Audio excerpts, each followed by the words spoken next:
पिछले वीडियो में हमने देखा था स्टॉक एंड डेटर्स मेथड। जब ब्रांच को क्रेडिट और कैश दोनों तरह की सेल्स करने का अधिकार होता है उस समय कौन कौन से खाते बनाए जाते हैं। इसी मेथड में यदि हेड ऑफिस द्वारा ब्रांच को माल इनवॉइस प्राइस पे दिया गया है यानी कॉस्ट में कुछ प्रॉफिट जोड़कर भेजा गया है तो उस स्थिति में हमारे अकाउंट कैसे बनेंगे या किन बातों को हमें ध्यान रखना होगा, क्या एडजस्टमेंट करना होगा, वो हम आज के इस वीडियो में देखेंगे। तो जब भी स्टॉक एंड डेटर्स मेथड में हेड ऑफिस द्वारा ब्रांच को माल इनवॉइस प्राइस पे भेजा गया है यानी कॉस्ट में कुछ प्रॉफिट जोड़ के भेजा गया है तो हमारे खाते पिछली विधि की तरह वही खाते हमारे मेन तो वही बनेंगे। हमारे branch stock account, goods send to branch account, branch debtors, branch expenses. 4 खाते तो सेम वैसे ही बनेंगे जैसे हमने पिछले बनाए थे। यहाँ पे लास्ट के 2 खाते अलग हैं। इसमें एक ब्रांच स्टॉक रिजर्व अकाउंट भी बनाया जाएगा जिसमें ओपनिंग और क्लोजिंग स्टॉक में जो प्रॉफिट एलिमेंट शामिल है उसके एडजस्टमेंट के लिए अकाउंट बनाएंगे हम ब्रांच स्टॉक रिजर्व अकाउंट। और यहाँ पर P&L की जगह हमारा बनेगा ब्रांच एडजस्टमेंट अकाउंट। क्योंकि यहाँ पे P&L अकाउंट नहीं बन रहा है तो ब्रांच एडजस्टमेंट अकाउंट बताते समय ब्रांच एक्सपेंसेस का बैलेंस भी यहीं ट्रांसफ़र होगा और जो भी प्रॉफिट एलिमेंट है हमारा इस ओपनिंग और क्लोजिंग स्टॉक का वो भी यहीं ट्रांसफ़र किया जाएगा। और यदि किसी प्रकार का कोई नॉर्मल लॉस है तो वो भी आपका ब्रांच एडजस्टमेंट अकाउंट में ट्रांसफ़र करके दिखाया जाएगा और इसका डिफरेंस हमारा एक्चुअल नेट प्रॉफिट या नेट लॉस शो करेगा। ब्रांच स्टॉक अकाउंट बनाते समय सेम वैसे ही बनेगा जैसा हमने कॉस्ट प्राइस में बनाया था। वही हमारा ओपनिंग बैलेंस आ जाएगा, opening stock, goods send to branch, ये हमारा आ जाएगा goods send to branch, branch debtors यदि सेल्स रिटर्न है तो, क्रेडिट में आ जाएगा हमारा गुड्स सेंड टू ब्रांच यदि हमने कोई माल लौटा दिया है तो, cash sales, credit sales. Branch adjustment जो दिखाया है यदि क्वेश्चन में नॉर्मल लॉस, शॉर्टेज या स्पॉइल दे रखा है तो वो हमारा ब्रांच एडजस्टमेंट के नाम से आएगा। यदि प्रश्न में सूचना है या कोई बैलेंसिंग फिगर हमारा क्रेडिट साइड आ रहा है तो क्लोजिंग स्टॉक आ जाएगा इसमें हमारा। ब्रांच एडजस्टमेंट यदि लॉस है तो क्रेडिट साइड और डेबिट साइड है तो वो सरप्लस के रूप में दिखाया जाएगा। इसको बनाते समय ध्यान रखना है कि चूंकि यहाँ पे कॉस्ट में प्रॉफिट एलिमेंट जोड़ के भेजा गया है तो इस सिचुएशन में opening stock, closing stock, goods send to branch और गुड्स रिटर्न ये 4 आइटम ऐसे हैं जिनमें प्रॉफिट एलिमेंट शामिल होगा।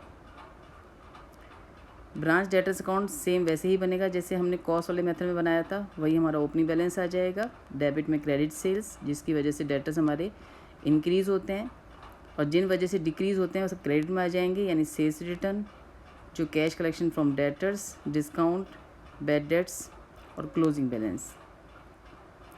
गुड्स सेंड टू ब्रांच भी उसी तरह से बनाया जाएगा जैसे हमने कॉस्ट मेथड में बनाया था, बस यहाँ पे प्रॉफिट एलिमेंट का हमको एडजस्टमेंट करके दिखाना होगा। तो यहाँ पे हमारा आ जाएगा goods send to branch by branch stock के नाम से आ जाएगा।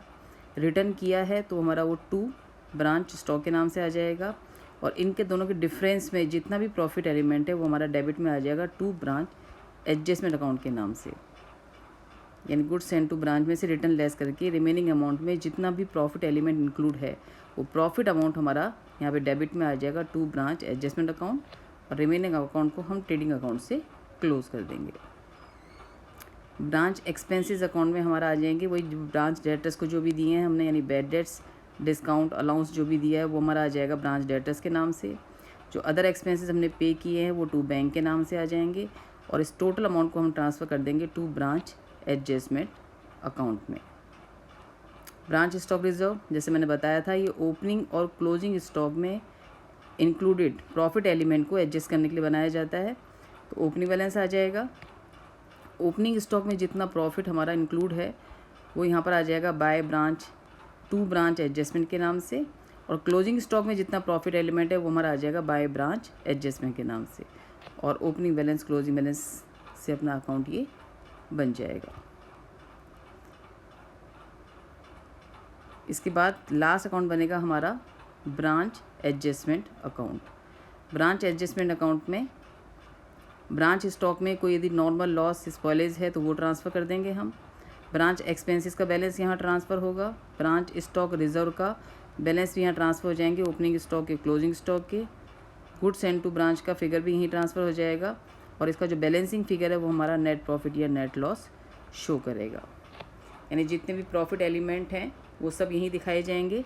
उसके अलावा ब्रांच एक्सपेंसेस का बैलेंस भी यहीं आएगा और कोई नॉर्मल लॉस है तो वो भी हमारा यहीं दिखाया जाएगा। तो फिर डिफरेंस हमारा नेट प्रॉफिट या नेट लॉस शो करेगा। तो इस तरह से यदि इनवॉइस प्राइस पर हैं तो हमें अकाउंट बनाना है। एक एग्जांपल लेके देखेंगे। जैसे यहाँ हमें सूचना दे रखी है कि जयपुर के पिंक सिटी स्टोर्स की एक शाखा अजमेर में है जो माल में 25% जोड़कर भेजा जाता है। सारे खर्चे हमारा हेड ऑफिस चुकाता है। इन्फॉर्मेशन दे रखी है, मैंने ओपनिंग बैलेंसेस दे रखा है, stock, debtors, stock reserve, 3 opening balances हैं, गुड्स सेंड टू ब्रांच है, goods return, cash sales, credit sales, goods return by debtors यानी sales return, discount allowed, branch expenses और क्लोजिंग बैलेंसेज दे रखे हैं। हमें स्टॉक एंड डेटर मेथड से question solve करना है। तो सबसे पहले हम बनाएंगे इसमें branch stock account. Branch stock में सबसे पहले आ जाएगा हमारा to balance CD, to balance CD जो हमारा ओपनिंग स्टॉक है, ये आ जाएगा हमारा 5000 रुपीज़। इसके बाद आ जाएगा हमारा to goods send to branch,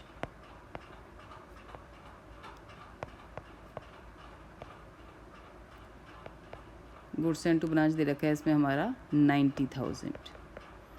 goods return to branch आ जाएगा हमारा क्रेडिट साइड बाय गुड्स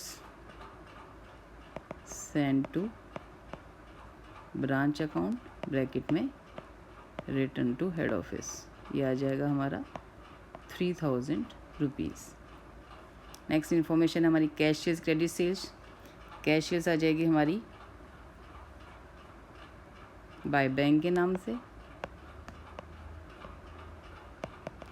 ये आ जाएगी हमारी कैश सेल्स, और क्रेडिट सेल्स आ जाएगी हमारी बाय ब्रांच डेटर्स के नाम से, बाय ब्रांच डेटर्स अकाउंट, ये हमारी हो जाएगी क्रेडिट सेल्स। कैश सेल्स से हमारी 10,000, क्रेडिट सेल्स से हमारी 70,000। नेक्स्ट इन्फॉर्मेशन है हमारी discount allowed, branch expenses account में आएगा, ब्रांच एक्सपेंसेस, क्लोजिंग स्टॉक, एक आ जाएगा यहाँ पे हमारा बाय बैलेंस CD जो है हमारा क्लोजिंग स्टॉक।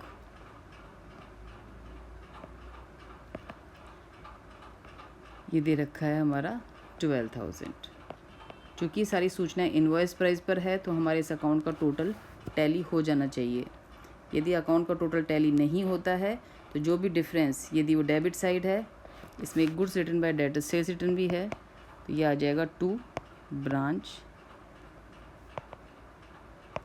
डेटर्स के नाम से सेल्स रिटर्न, ये है हमारी 500 रुपीज़। अब इसका टोटल हमारा टैली हो जाना चाहिए क्योंकि इसमें प्रॉफिट ऑलरेडी इंक्लूडेड है। और यदि टोटल टैली नहीं होता है तो जो भी डिफरेंस हमारा होगा वो यदि डेबिट साइड है तो सरप्लस के रूप में दिखाया जाएगा, क्रेडिट साइड है तो वो हमारा नॉर्मल लॉस या स्पॉलेज होगा जिसको हम ट्रांसफ़र कर देंगे ब्रांच एडजस्टमेंट अकाउंट में। तो यहाँ पे हमारा टोटल डेबिट साइड का ज़्यादा आ रहा है 95,500, और इसमें बैलेंस आ रहा है हमारा 500 रुपीज़ का, जिसको हम दिखा देंगे बाय ब्रांच एडजस्टमेंट अकाउंट। ये हमारा बैलेंसिंग फिगर है, ये आ रहा है हमारा 500 रुपीज़। ये हमारा बैलेंसिंग फिगर है जिसको हम दिखा देंगे नॉर्मल लॉस या शॉर्टेज। इसको हम नॉर्मल लॉस या शॉर्टेज के नाम से दिखाएंगे। मैं फिर रिपीट कर रही हूँ, जब भी आपकी सूचना इनवॉइस प्राइस पे दे रखी है तो ब्रांच स्टॉक में डेबिट में आएगा हमारा ओपनिंग स्टॉक का balance, goods send to branch, sales return यदि क्वेश्चन में इन्फॉर्मेशन है तो। क्रेडिट में आ जाएगा गुड्स सेंड टू ब्रांच यदि कुछ रिटर्न किया है तो, कैश सेल्स, क्रेडिट सेल्स और क्लोजिंग स्टॉक का बैलेंस। इसको दिखाने के बाद हमारा इसका टोटल टैली हो जाना चाहिए। यदि टोटल टैली नहीं हो रहा है तो बैलेंसिंग फिगर यदि क्रेडिट साइड है तो वह हमारा शॉर्टेज कहलाएगा जिसको हम ब्रांच एडजस्टमेंट अकाउंट में ट्रांसफ़र कर देंगे। यदि बैलेंसिंग फिगर हमारा डेबिट साइड है तो वो सरप्लस हो जाएगा, इसको भी हम ब्रांच एडजस्टमेंट अकाउंट में ट्रांसफ़र कर देंगे। सेकेंड अकाउंट बनाएंगे हम goods send to branch. Goods send to branch में सबसे पहले आ जाएगा हमारा बाय ब्रांच स्टॉक अकाउंट। ये गुड्स सेंड टू ब्रांच है हमारा 90,000, फिर जो रिटर्न किया है वो डेबिट में आ जाएगा to branch stock account, return है हमारा 3000 का। इसके बाद जो भी प्रॉफिट एलिमेंट इसमें इंक्लूड है उसको हम ट्रांसफ़र कर देंगे ब्रांच एडजस्टमेंट अकाउंट में। तो यहाँ आ जाएगा हमारा 2 ब्रांच एडजस्टमेंट अकाउंट। तो 90,000 का हमारा ट्रांसफ़र है, 3000 हमारा रिटर्न है। इसमें प्रॉफिट हमने इंक्लूड किया हुआ है 25% ऑन कॉस्ट। तो ये हम प्रॉफिट निकल देंगे 25 डिवाइडेड बाय 125।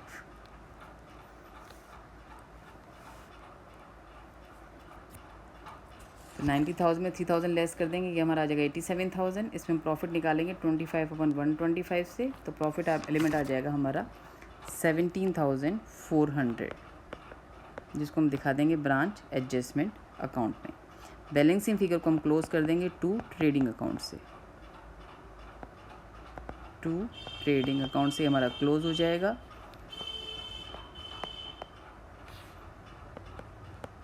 यहाँ बैलेंसिंग फिगर आ रहा है हमारा 69,600। तीसरा अकाउंट बनाएंगे हम branch debtors account. Branch debtors में हमारा सबसे पहले वही ओपनिंग बैलेंस आ जाएगा, टू बैलेंस CD, जो हमारा ओपनिंग बैलेंस है। ओपनिंग बैलेंस है हमारा डेटर्स का 1800 और क्लोजिंग बैलेंस है हमारा 5700। तो ये ओपनिंग बैलेंस आ जाएगा हमारा 1800।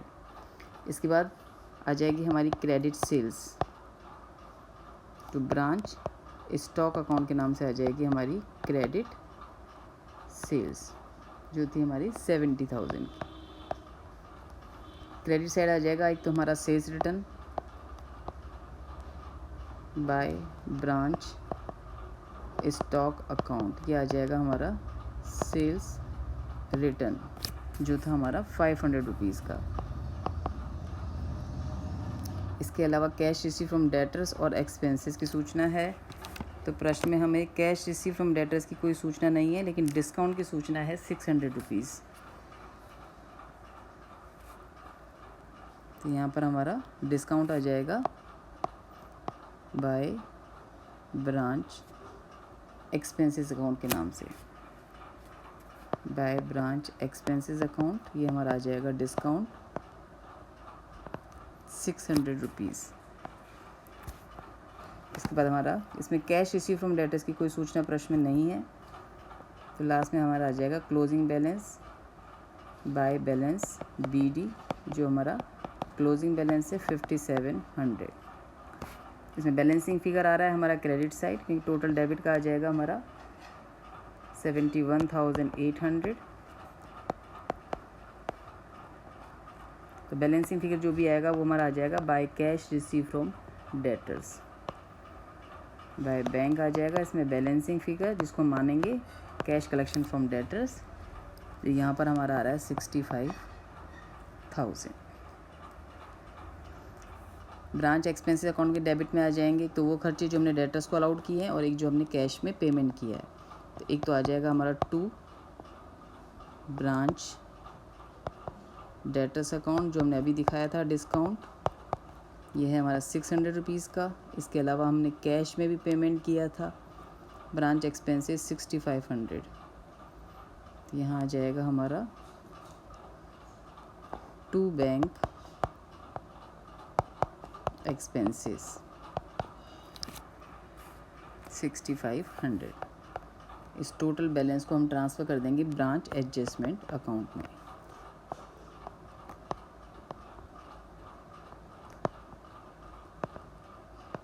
By branch adjustment account 7100। Next account बनेगा हमारा branch stock reserve. Branch stock reserve बनता है हमारा ओपनिंग स्टॉक क्लोजिंग स्टॉक में जो भी प्रॉफिट एलिमेंट है उससे ये अकाउंट बनेगा हमारा। इसके बैलेंसेस दे रखे हैं, तो ओपनिंग बैलेंस तो दे रखा है इसमें हमको स्टॉक रिजर्व का 1000, क्लोजिंग बैलेंस की इन्फॉर्मेशन नहीं है। तो ओपनिंग बैलेंस है हमारा 1000, तो यहाँ आ जाएगा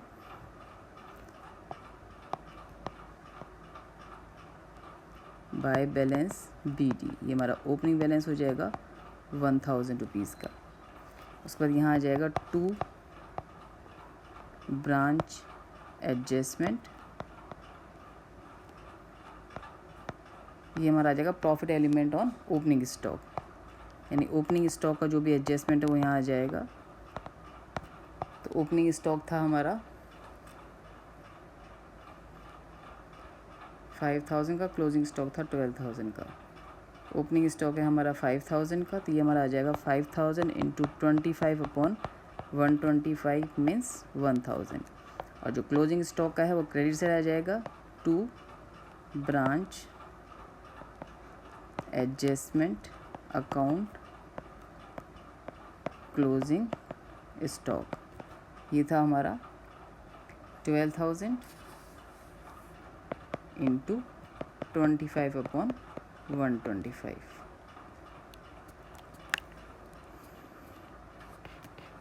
ये आ जाएगा हमारा 2400।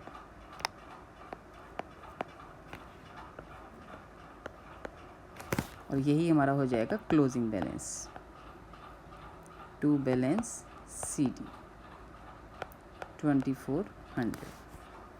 अब ब्रांच एडजस्टमेंट में एक तो यही प्रॉफिट जो हमने ट्रांसफ़र किया स्टॉक रिजर्व का ये आ जाएगा, तो यहाँ आ जाएगा बाय ब्रांच स्टॉक रिजर्व। एक तो आ जाएगा हमारा ओपनिंग स्टॉक का जो यहाँ पे दे रखा है 1000, एक आ जाएगा to branch stock reserve account, ये आ जाएगा हमारा क्लोजिंग स्टॉक का जो है हमारा 2400। इसके अलावा हमारा आ जाएगा एक नॉर्मल लॉस जो ब्रांच स्टॉक में हुआ था, तो यहाँ आ जाएगा टू ब्रांच स्टॉक अकाउंट, ये हमारा आ जाएगा शॉर्टेज जो थी हमारी 500 रुपीज़ की। एक हमारा आ जाएगा गुड्स सेंड टू ब्रांच का प्रॉफिट जो हमने ट्रांसफ़र किया था जो था हमारा 17,400, तो एक हमारा ये आ जाएगा by goods send to branch account 17,400। एक हमारे आ जाएंगे एक्सपेंसेस जो हमने ट्रांसफ़र किए हैं, तो टू ब्रांच एक्सपेंसेस अकाउंट जो थे हमारे 7100। तो डेबिट में हमारा आ जाएगा इसमें एक ब्रांच एक्सपेंसेस, एक शॉर्टेज, एक क्लोजिंग स्टॉक का प्रॉफिट एलिमेंट। क्रेडिट में आ जाएगा ओपनिंग स्टॉक का profit element, goods and to branch का प्रॉफिट एलिमेंट, और जो भी डिफरेंस होगा वो हमारा प्रॉफिट या लॉस कहलाएगा। तो ये हमारा आ रहा है 18,400, चूँकि क्रेडिट का टोटल ज़्यादा है तो ये हमारा हो जाएगा प्रॉफिट टू, इसको हम ट्रांसफ़र कर देंगे जनरल P&L में, और ये हमारा हो जाएगा नेट प्रॉफिट 8400। ये तरीका है ब्रांच एंड डेटर्स मेथड से अकाउंट्स बनाने का।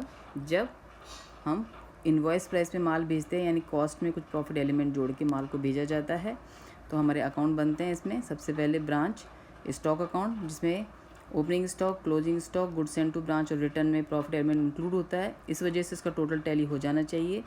यदि टोटल टैली नहीं है तो कोई अमाउंट हमारी बैलेंसिंग फिगर यदि सूचना नहीं है तो वो निकल जाएगी। यदि सभी सूचनाएं दे रखी है यानी हमें सेल्स की सूचना भी है, सारी सूचनाएं हैं, तो बैलेंसिंग फिगर क्रेडिट साइड है तो वो हमारा शॉर्टेज और डेबिट साइड है तो सरप्लस कहलाएगा, जिसे हम ब्रांच एडजस्टमेंट अकाउंट में ट्रांसफ़र करेंगे। Branch goods send to branch में हमारा जो माल भेजा है वो आ जाएगा, जो रिटर्न किया है वो आ जाएगा, और इनके डिफरेंस में जितना भी प्रॉफिट एलिमेंट है उसको हम टू ब्रांच एडजस्टमेंट के नाम से दिखाएंगे। बैलेंसिंग फिगर ट्रेडिंग अकाउंट में ट्रांसफ़र करनी है। ब्रांच डेटर्स अकाउंट का भी हमारा ओपनिंग बैलेंस आ जाएगा, closing balance, credit sales, sales return, जो भी हमने एक्सपेंसेस दिए हैं या डिस्काउंट किए हैं वो आ जाएगा। इसमें भी सारी सूचनाएं प्रश्न में हैं तो हमारा अकाउंट क्लोज हो जाएगा अपने आप। सूचना नहीं है तो कोई भी एक सूचना जो बैलेंसिंग फिगर, जैसे यहाँ पर हमें कैश कलेक्शन फ्रॉम डेटर्स नहीं था तो बैलेंसिंग फिगर हमारा हो जाएगा cash received from debtors. Branch expenses में दो तरह के एक्सपेंसेस होंगे, एक जो कैश के फॉर्म में चुकाए गए हैं और एक जो हमने डेटर्स को अलाउड किए हैं, इन्हें हम ट्रांसफ़र कर देंगे ब्रांच एडजस्टमेंट अकाउंट में। ब्रांच स्टॉक रिजर्व में ओपनिंग स्टॉक और क्लोजिंग स्टॉक में जो भी प्रॉफिट एलिमेंट इंक्लूड है उसको हम दिखा देंगे। ओपनिंग स्टॉक के प्रॉफिट को डेबिट में टू ब्रांच एडजस्टमेंट के नाम से, क्लोजिंग स्टॉक के प्रॉफिट एलिमेंट को बाय ब्रांच एडजस्टमेंट के नाम से। तो ब्रांच एडजस्टमेंट अकाउंट में ओपनिंग क्लोजिंग स्टॉक का प्रॉफिट ट्रांसफ़र हो जाएगा, गुड्स एंड टू ब्रांच का प्रॉफिट एलिमेंट ट्रांसफ़र हो जाएगा, ब्रांच एक्सपेंसेस का बैलेंस और शॉर्टेज को ट्रांसफ़र कर देंगे। बैलेंसिंग फिगर हमारा ट्रांसफ़र होगा टू जनरल P&L में, जो हमारा नेट प्रॉफिट या नेट लॉस कहलाएगा। आज के लिए इतना ही।